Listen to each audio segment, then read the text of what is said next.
क्या ऐसा हो सकता है कि हर पुरुष के भीतर एक स्त्री छिपी हो और हर स्त्री के भीतर एक पुरुष? ये सुनने में किसी कविता या कहानी जैसा लगता है ना? लेकिन ये एक बहुत ही गहरी मनोवैज्ञानिक थ्योरी है जिसे आज से लगभग 100 साल पहले महान मनोवैज्ञानिक कार्ल युंग ने दुनिया के सामने रखा था। युंग मानते थे कि अगर हम इस एक रहस्य को समझ लें तो हम न सिर्फ अपने रिश्तों को हमेशा के लिए बदल सकते हैं बल्कि खुद को भी एक बिल्कुल नई नज़र से देख पाएंगे।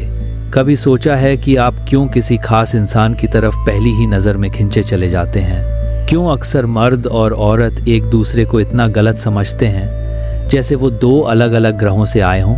और क्यों कभी कभी आप खुद अपने ही बर्ताव और अपनी भावनाओं को देखकर हैरान रह जाते हैं? इन सभी सवालों का जवाब आपके बाहर नहीं, आपके भीतर, आपके ही मन की गहराइयों में छिपा है। तो चलिए आज मेरे साथ मनोविज्ञान के इस सबसे दिलचस्प रहस्यों में से एक की परतें खोलते हैं और उस सच्चाई का सामना करते हैं जो शायद आपको अधूरा नहीं बल्कि पूरा बना सकती है।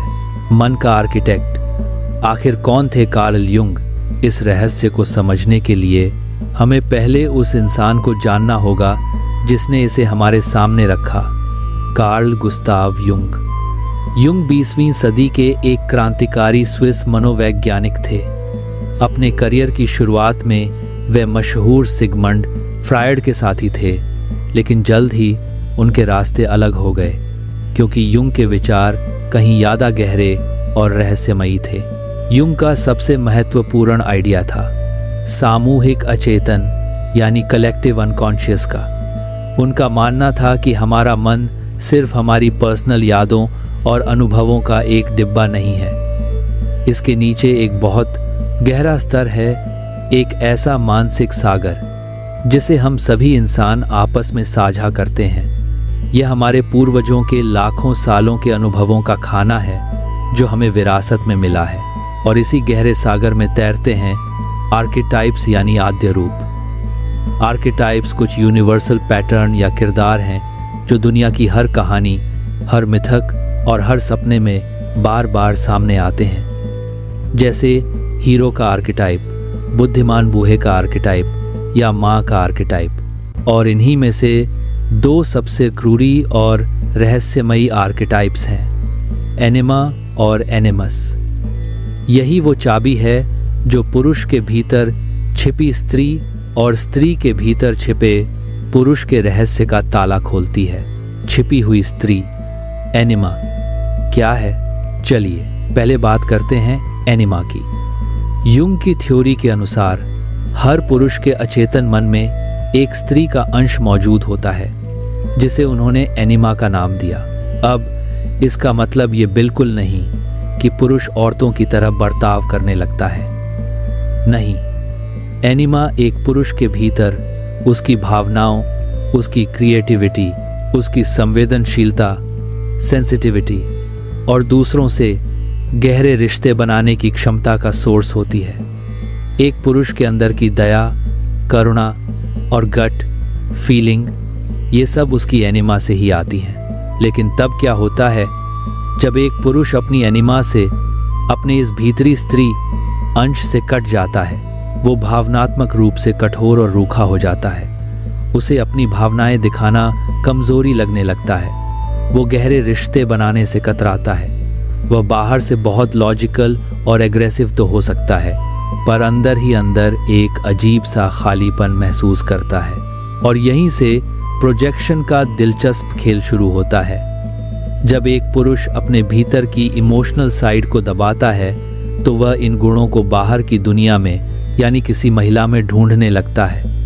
युंग के नज़रिए से, जिसे हम पहली नज़र का प्यार कहते हैं, वो अक्सर एक पुरुष का अपनी ही दबी हुई एनिमा का उस महिला पर एक प्रोजेक्शन होता है। उसे उस महिला में वो सब कुछ दिखने लगता है जिसे उसने अपने अंदर पहचानने से इनकार कर दिया है। और इसका उल्टा भी उतना ही सच है। वो किसी बहुत भावुक महिला से बेवजह चिढ़ भी सकता है क्योंकि वो महिला उसे उसी पहलू की याद दिलाती है जिसे वो अपने अंदर एक कमजोरी मानता है। तो छिपा हुआ पुरुष एनिमस की खोज करते हैं। अब सिक्के के दूसरे पहलू को देखते हैं। जिस तरह पुरुष के भीतर एक स्त्री है, ठीक उसी तरह हर स्त्री के अचेतन मन में एक पुरुष का अंश मौजूद होता है, जिसे युंग ने एनिमस का नाम दिया। और फिर से इसका मतलब ये नहीं है कि महिला मर्दों जैसा व्यवहार करने लगती है। एनिमस एक महिला के भीतर उसके तर्क, लॉजिक, उसके साहस, उसकी दृढ़ता, असर्टिवनेस और दुनिया में अपनी पहचान बनाने की इच्छा का स्रोत है। उसकी सोचने समझने की शक्ति, फैसले लेने की क्षमता और महत्वाकांक्षा, ये सब उसके एनिमस से प्रभावित होते हैं। तो जब एक महिला अपने एनिमस से ठीक से नहीं जू पाती, तब क्या होता है? हो सकता है वो खुद को दिशाहीन महसूस करे, छोटे छोटे फैसले लेने में भी घबराए या अपनी बात को मजबूती से न रख पाए। या फिर इसका ठीक उल्टा भी हो सकता है। एक नेगेटिव एनिमस के प्रभाव में महिला बहुत ज़्यादा जिद्दी, बहस करने वाली और कठोर विचारों वाली हो सकती है। वो हर बात पर सिर्फ बहस करने के लिए बहस करेगी। एक महिला भी अपने एनिमस को बाहर प्रोजेक्ट करती है। वो ऐसे पुरुषों की तरफ बहुत जल्दी आकर्षित हो सकती है जो बेहद आत्मविश्वासी, साहसी और अपने लक्ष्य को लेकर क्लियर हों, क्योंकि शायद वो खुद अपने भीतर इन गुणों को महसूस नहीं कर पा रही है। वो एक ऐसे साथी को ढूंढती है जो उसकी ज़िंदगी को एक दिशा दे सके, या फिर वो हर पुरुष में सिर्फ हुकूमत करने वाला या रौब जमाने वाला अवगुण देख सकती है, जो असल में उसके अपने ही अनियंत्रित भीतरी एनिमस का एक अक्स होता है। यहाँ तक मेरे साथ हैं? अगर ये बातें आपको सोचने पर मजबूर कर रही हैं और कुछ नया महसूस करा रही हैं, तो इस वीडियो को लाइक करें ताकि यह ज्ञान और लोगों तक भी पहुंच सके। अब सबसे इम्पॉर्टेंट सवाल यह है कि इस ज्ञान का रोज़मर्रा ज़िंदगी में करें क्या, इसे अपने रिश्तों और अपनी लाइफ को बेहतर बनाने के लिए कैसे इस्तेमाल करें। चलिए अब इसके प्रैक्टिकल सलूशन की भी देखते हैं। रिश्तों का नृत्य, प्यार में एनिमा और एनिमस। हमारे अधिकतर रोमांटिक रिश्ते इसी एनिमा और एनिमस के प्रोजेक्शन का एक जादुई डांस ही तो हैं। युंग के मुताबिक कई बार हम असल में किसी व्यक्ति से प्यार नहीं करते। हम उस व्यक्ति पर पई अपनी ही आत्मा की अधूरी छवि से प्यार करने लगते हैं। हमें अपने पार्टनर में वो सब कुछ परफेक्ट दिखने लगता है जो हमारे भीतर नहीं है, और असल में समस्या यहीं से शुरू होती है। कुछ समय बाद जब वो जादू का नशा उतरता है, जब हमें एहसास होता है कि हमारा पार्टनर भी एक साधारण इंसान है जिसमें अच्छाइयाँ और बुराइयाँ दोनों हैं, वो हमारी कल्पना की मूर्ति नहीं है, तब टकराव शुरू होता है। हम निराश हो जाते हैं। हम उसे बदलने की कोशिश करते हैं ताकि वो वापस हमारी उस परफेक्ट इमेज में फिट हो जाए। ज़्यादातर रिश्ते इसी स्टेज पर आकर दम तोड़ देते हैं। युंग के अनुसार इसका हल ये नहीं है कि आप किसी परफेक्ट इंसान को ढूंढें। हल है प्रोजेक्शन को वापस लेना। हल ये है कि जिन गुणों को आप अपने साथी में ढूंढ रहे हैं, उन्हें आप खुद अपने भीतर जगाना शुरू करें। जब एक पुरुष इस बात को समझकर अपनी एनिमा को अपनाता है, तो वह ज़्यादा दयालु, समझदार और भावनात्मक रूप से मैच्योर बनता है। उसे अब अपनी भावनाओं को समझने के लिए किसी महिला पर निर्भर रहने की जरूरत नहीं पड़ती। और जब एक महिला अपने एनिमस को विकसित करती है, तो वह ज़्यादा आत्मविश्वासी और फोकस्ड बनती है। उसे अपने जीवन के फैसलों के लिए किसी पुरुष के सहारे की ज़रूरत नहीं रहती। तब जाकर एक रिश्ता दो अधूरे लोगों का नहीं, बल्कि दो पूरे इंसानों का मिलन बनता है। यह एक ऐसा रिश्ता होता है जो ज़रूरत पर नहीं, बल्कि चुनाव पर आधारित होता है। युंग की नगर में यही सच्चा और परिपक्व प्रेम है। प्राचीन ज्ञान, आधुनिक मनोविज्ञान। एक भारतीय कनेक्शन आपको यह जानकर हैरानी होगी कि युंग की यह मॉडर्न साइकोलॉजिकल थ्योरी हमारे प्राचीन भारतीय दर्शन से कितनी मिलती जुलती है। आपने भगवान शिव का अर्धनारीश्वर स्वरूप जरूर देखा होगा, जिसमें उनका आधा शरीर शिव का और आधा देवी पार्वती का है। कई लोग इसे पुरुष और स्त्री ऊर्जा के संपूर्ण मिलन का सबसे इम्पोर्टेंट प्रतीक मानते हैं। यह दिखाता है कि पूर्णता अकेले में नहीं, बल्कि एकता में है। जब आपके भीतर का शिव, चेतना, स्थिरता और शक्ति, ऊर्जा, रचनात्मकता एक हो जाते हैं, तभी आप पूर्ण होते हैं। यही नहीं, पुरुष, प्रकृति और यिन यांग जैसे सिद्धांत भी इसी सच्चाई की ओर इशारा करते हैं कि ब्रह्मांड की हर चीज इन दो विरोधी लेकिन एक दूसरे को पूरा करने वाली ऊर्जाओं से मिलकर बनी है। जो बात हमारे ऋषि मुनियों ने हजारों साल पहले महसूस की थी, उसी को कार्ल युंग ने 20वीं सदी में मनोविज्ञान की भाषा में दुनिया को समझाया।